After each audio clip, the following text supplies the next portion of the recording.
Now, before we get on to policy, I want to talk to you about a tweet exchange that you had with a certain young Conservative. Just explain to us what happened. Oh, well, we should do this quickly because it's not a huge issue, but there's an important point behind it. Young Conservative coming here for the conference described in his Twitter Birmingham as, quote-unquote, a dump. Now, you might say, turn the other cheek, but there is a really important point about how perceptions of cities are. We have spent decades trying to rebuild the perception of this place. Think of the success of the Commonwealth Games this summer. Think of the international investment that comes in on the back of that. So my job is always to defend the brand, the reputation of this city, and that's why I took him to task on Twitter. It's also damaging for the Conservative Party brand, isn't it? Well, I want everyone who comes here for conference this week. It's why we so enjoy hosting it. And frankly, we'd enjoy hosting it with the Labour Party as well. To go away thinking this place is really making progress, back them, they'll make further progress. So I can't have anyone in the Conservative Party off message. Now, I'm really interested to have you on the programme this morning because genuinely, I don't know where your head is at, right?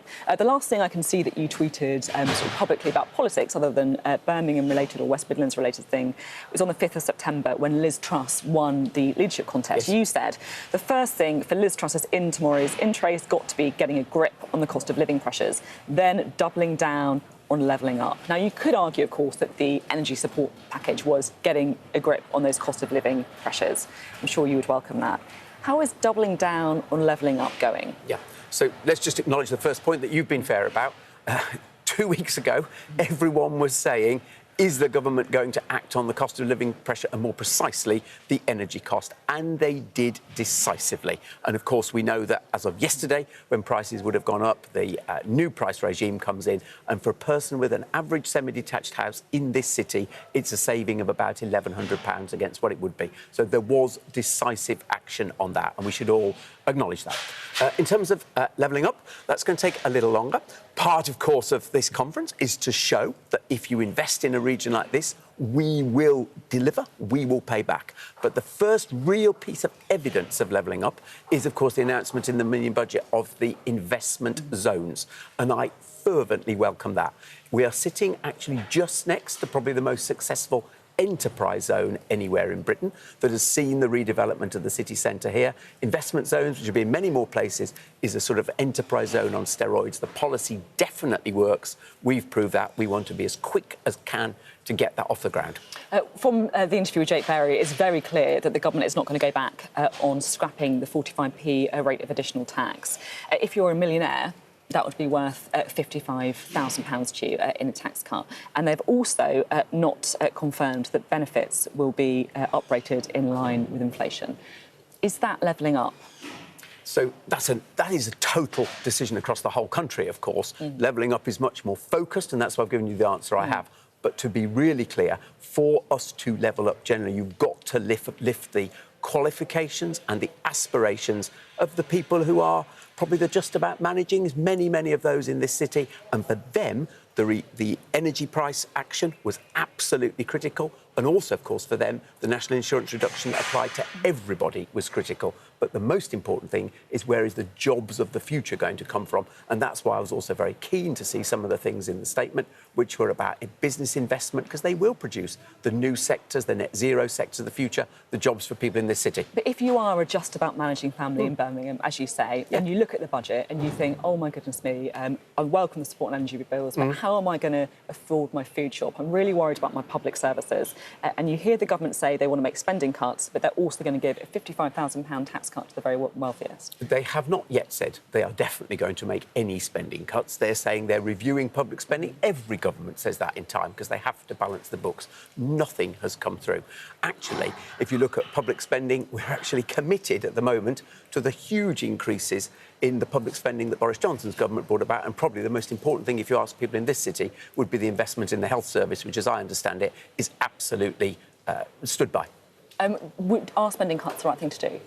You should always review government spending. I mean, I ran a huge business for many years. You can't just go on. John Lewis doesn't get much bigger than that. Exactly. You can't go on year after year without reviewing your core. That is good business. It's good leadership of the public finances.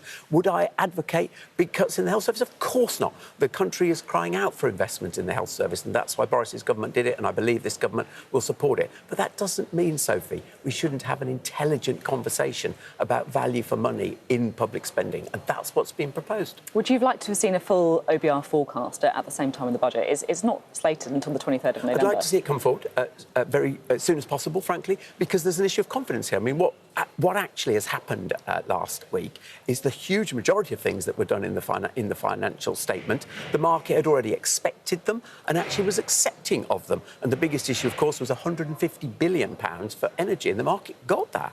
But then there were probably some surprises. And so what we've got to do is actually reassure the market, and one of the best ways of doing that is with the predictions from the OBR. What surprises do you mean? Well, it's clear. The Chancellor used the word, didn't he? Rabbits out of the hat. I mean, you couldn't get more evidence that that's where he was thinking. And I think the two things that were probably the surprise was the top rate of tax. And that's what's generated all the observation. But my key point is the huge financial investments were not the surprises, and the market had accepted them before it happened. Do you support the top rate of tax changes? If it was me, I wouldn't have done that. To be really clear, I wouldn't have done that. But I understand what the government is attempting to do. I agree with the whole principle of we've got to get growth going.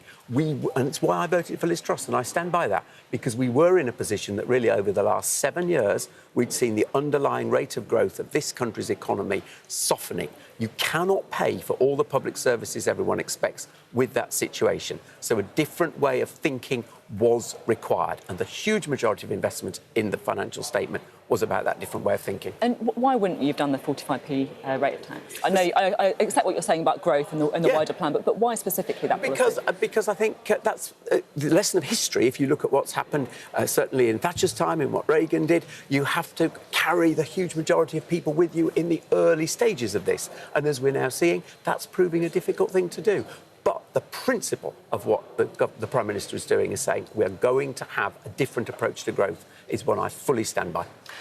You say that you need to bring people with you and the importance of that. And certainly if you look at the polls and look at what Jake Berry says, we're a long way out, a poll is a poll, but there is a clear trend here, and it is quite jaw-dropping leads for Labour, the kind of poll leads they haven't seen since the late 1990s. Yeah. So I'm sure they're celebrating that, but I'm sure the mood here will be one of utter defiance. We've seen incredibly difficult positions for this party before. Remember May of 2019, Theresa May, European elections, I think we got 9% of the vote. So we are not unused to having to come back from really difficult positions. But the way you do it is you lay out your stall and you demonstrate you are going to deliver. And that's why, coming back to your second question, I would always say the thing this party's got to do is show that it's delivering for people in this region. And my job is to make sure they leave Birmingham even more committed to doing that. A lot of MPs, though, a lot of Conservative MPs are going to be looking at those polls and they're going to be very, very worried. And the conclusion that they will draw is that the Conservatives are going to lose the next election. And they'd be right, wouldn't they? Far too soon to draw any conclusion like that. We've seen polls move around. They've moved so quickly just in a few days. So we've seen that fragility in polls. So all that we can do is to double down on the task ahead of us and actually demonstrate that the plan is going to deliver, and so that we can pay for those public services, get the better jobs for people in this region. OK, just a final thought. Jake Berry committing to climate change targets, but there is some speculation about the government's position on it, particularly with the story that King Charles was advised not to attend the next COP summit. You've obviously been someone who has championed green issues for environmental reasons, also for growth reasons. What would your message be to the government on this? Do not turn, do not compromise. And actually, there is no conflict between the cost of living crisis and the climate crisis. There actually can be addressed in the same way. It's a critical thing that this party actually has developed really good position on, and we must not compromise. And by the way, go and see our electric bus outside the conference centre, and you will see the investment into net zero in this region. OK, I'll go and check it out. Thank you very much. Andy Street, their Mayor of